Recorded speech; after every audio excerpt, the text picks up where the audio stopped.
Xóchitl Gálvez, candidata presidencial en México.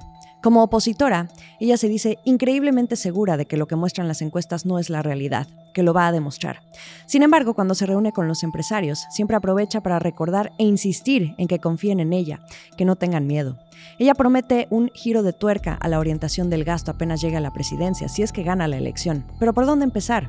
Hoy me acompaña en Sorbo Electoral, el espacio de La Estrategia del Día podcast para analizar las elecciones desde la perspectiva económica.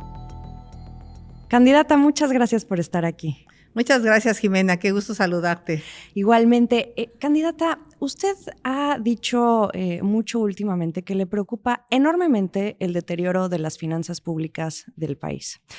Si llega a la presidencia, ¿cuál va a ser esa matemática puntual para que, por un lado, usted pueda gastar menos mientras intenta recuperar áreas clave para el desarrollo del país, como lo que ha mencionado, la salud, la educación, la seguridad, pero al mismo tiempo estar lidiando con una empresa petrolera que sigue dependiendo enormemente del Estado mexicano, pero también un gasto alto en pensiones y además un déficit fiscal histórico? ¿Cuál es esa fórmula puntual?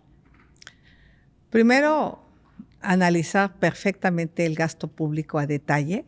Hay muchos huecos donde se va el dinero de manera innecesaria. En ese sentido, sí soy muy puntual, me gusta ser muy detallista. 2, no hay manera de que podamos mejorar nuestro déficit si no le metemos tijera a Pemex. Y cuando digo tijera necesitamos que Pemex deje de perder dinero. No es sano tener una empresa que pierde.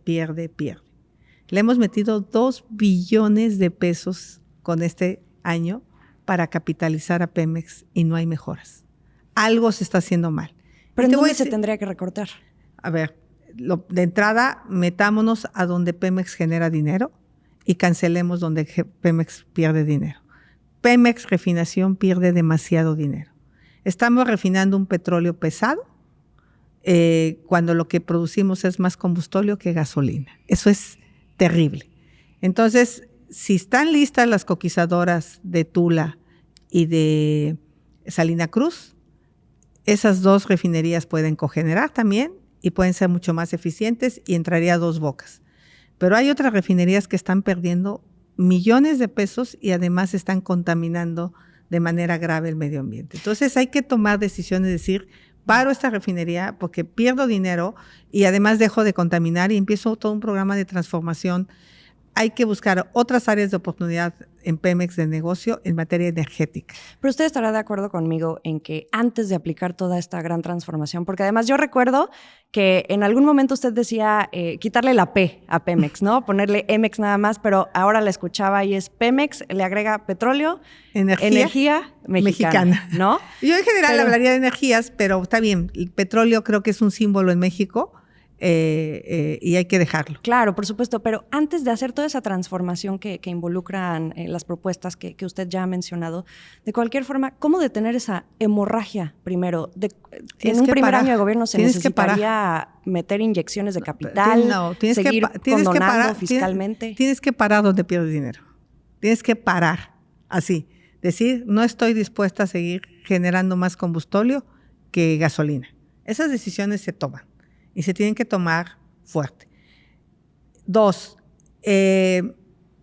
la participación del sector privado sí es importante en Pemex Exploración y Producción, porque el sector privado asume el riesgo. Tú no gastas un centavo y ahorita Pemex no tiene dinero. Entonces, le estás metiendo dinero a Pemex Exploración que quién sabe si te rinda o no, y la mayoría han sido pozos fracasados. Pero justo como Pemex no tiene dinero, tendrían que seguirle inyectando en una primera fase de su gobierno. Tráete al sector privado. El sector privado le puede inyectar dinero para exploración y producción petrolera. ¿Por qué no? ¿Cómo sería esa fórmula? Pues ya está en la Constitución. Ya está en la Constitución. Rehaces las rondas petroleras. Y las rondas te permiten tener participación del sector privado y tú no tienes que estar distrayendo dinero fiscal, que además no tienes, para un sector donde sí necesitas explorar. Esa sería su primera acción de gobierno. Pues sería mi primera acción, regresar a las rondas petroleras, regresar a las subastas de energía eléctrica. Y ahora, las calificadoras últimamente han dicho que las notas, tanto la soberana como la de Pemex, pues obviamente van a depender muchísimo del tono de las decisiones que tenga el próximo gobierno. Pero ¿cómo darles esa confianza para que Pemex no termine perdiendo por completo el grado de inversión y México baje de escalones? Además. Las calificadoras lo que han sugerido es que dejemos de refinar. Eso es lo que sugieren las calificadoras, porque ahí pierdes dinero. Entonces, ¿pero por qué le tenemos miedo? Estamos importando 70% de gasolina. 70%. Estamos importando 70% de gas. Y aseguramos que tenemos soberanía energética. Pues es como algo ficticio. Si te acomoda tener gasolina importada barata, pues hazlo, porque tu producción de gasolina es mucho más cara. Y tienes en Estados Unidos a Deer Park, bueno, pues tráete la gasolina de Deer Park para México. O sea, no sé, habría que analizar si se puede o no se puede técnicamente o cómo está el convenio de Pemex con Estados Unidos, pero nuestra empresa refinadora Deer Park es bastante eficiente. ¿Qué le dicen sus asesores, José Ángel Gurría, Fernando Galindo? Pues que tenemos que revisar Pemex y CFE. O sea, tenemos que hacer un análisis ahí detallado de qué se queda, qué se le quita, pero si no haces algo, no hay manera de sanear las finanzas públicas. ¿Quién va a ser su secretario de Hacienda? Pues hay varios que están por ahí conmigo caminando y yo diría, ahorita no es lo importante son las soluciones para el país. Muy bien. Y también pues, perder en Mexicana de Aviación, pues, o sea, como que, ¿qué onda con tener empresas del Estado poco eficientes y poco productivas? O sea, bueno, pero a la par ha dicho que sí va a mantener algunas cosas que ha hecho este gobierno, ¿no? Como los programas sociales. Pues, sobre las obras icónicas, ¿cuál es desaparecer? No, pues no. ¿Cuál es parar de inmediato? No, pues no desapareces, pues ya te gastaste toda la lana del mundo, más bien que funcionen. Y el aeropuerto, como mencionó en la plenaria de Citibanamex. Seguimos estudiando la mejor solución técnica, pero no va a ser dinero público. Y ahora, cambiemos radicalmente de tema. La relación con Estados Unidos, más allá de los temas fronterizos y dependiendo de quién se quede en la Casa Blanca o quién llegue a la Casa Blanca, ¿cómo cuidar que se respeten las reglas del TEMEC, especialmente ahora que está llegando más inversión china al país? Bueno, pues justo ese es un tema. Ahorita traemos algunas controversias en materia de energía, en materia de maíz, justamente porque hemos violentado el Tratado de Libre Comercio. Y en ese sentido yo lo dije claramente, voy a respetar los tratados comerciales y haber modificado la ley de la industria eléctrica es violar el Tratado de Libre Comercio con Estados Unidos. Eso no es un buen mensaje cuando tienes un socio comercial y tienes enfrente una revisión del Tratado de Libre Comercio. No nos confundamos. Nuestro desarrollo económico tiene que ver con América del Norte. El 80% de nuestras exportaciones son a Norteamérica. Más del 80% de nuestro turismo proviene de Norteamérica. Hay que solidificar esa relación con Estados Unidos y obviamente pues eso de andar coqueteando con países poco democráticos, invitarlos a desfilar al 15 de septiembre como Rusia, como Nicaragua o como Venezuela, me parece poco prudente. Yo no me voy a relacionar con gobiernos autoritarios. ¿Y cómo ser un auténtico líder para América Latina, además de no de pintar raya, como usted dice? Pues impulsando la democracia, respetando a los países. O sea, el presidente cuando le conviene es no intervención y cuando no le conviene, pues sí opina de otros países. Creo que México tiene gran trayectoria en el manejo de las relaciones diplomáticas. Hay que regresar el servicio civil de carrera a la Cancillería.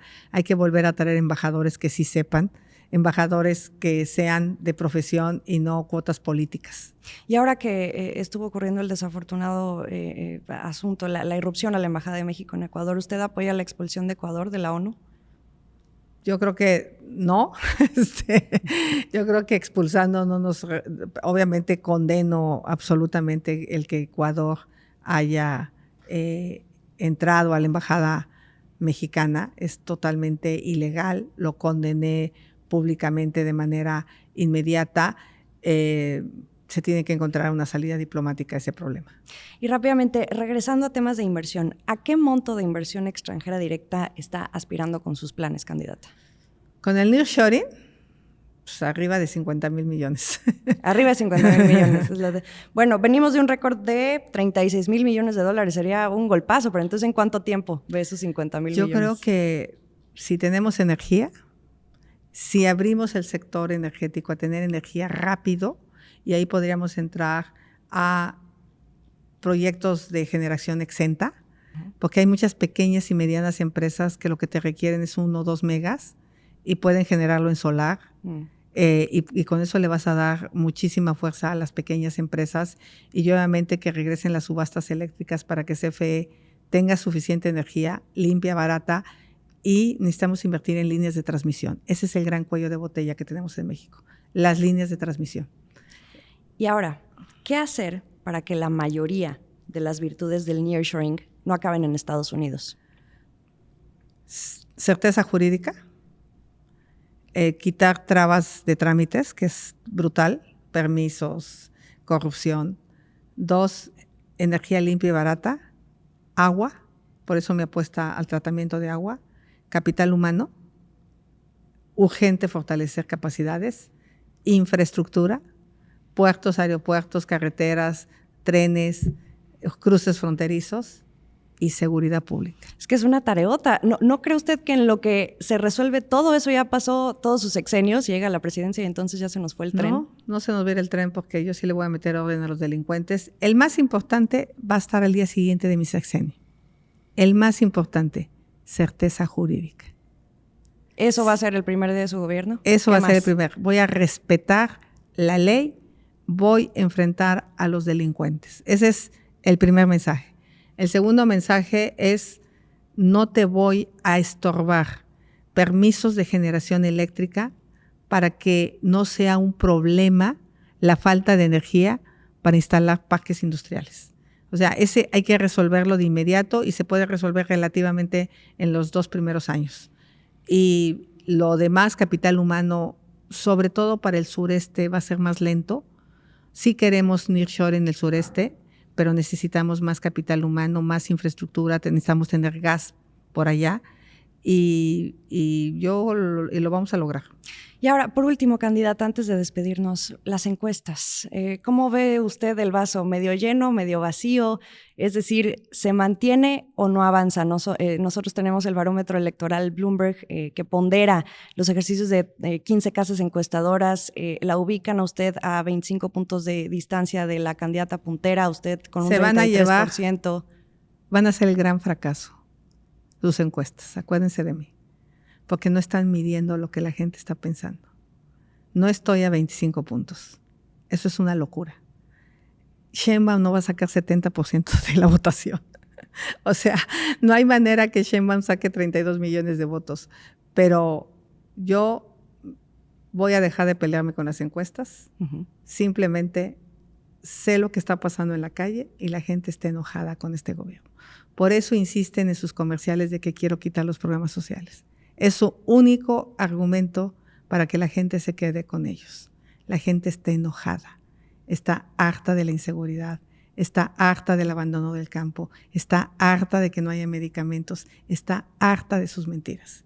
Y lo van a reflejar el 2 de junio. Acuérdense de mí. Gracias, candidata.